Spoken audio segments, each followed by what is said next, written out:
লাইলাতুল কদরের আলামত রাসূলুল্লাহ সাল্লাল্লাহু আলাইহি সাল্লাম জামিউস সগীরের একটা বর্ণনা আছে। রাসূল বলেন, লাইলাতুল কদরি লাইলাতুন বালজাতুন লা হারাতুন ওয়ালা বারিদা। লাইলাতুল কদরের রাত্রিটা নাতিশীতোষ্ণ হবে, ঠান্ডাও হবে না, গরমও হবে না। এটা হলো রাত। সকালটা কেমন হবে? মুসলিম শরীফের বর্ণনা আছে 1670 নম্বর বর্ণনায় রাসূল বলেন, আমারাতুহা আন তাতলু আশ-শামসু ফি সাবিহাতি ইয়াউমিহা বাইদা আলা শুআআ লাহা।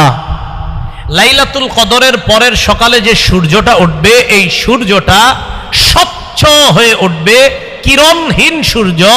যেই কিরণ প্রতিদিন সকালে সূর্যের কিরণে আমাদের অনেকের তাপমাত্রা সইতে কষ্ট হয়, লাইলাতুল কদরের পরের সকালের সূর্যের তাপমাত্রাটা আমাদের জন্য কষ্টকর হবে না। এখন আপনারা কি করবেন?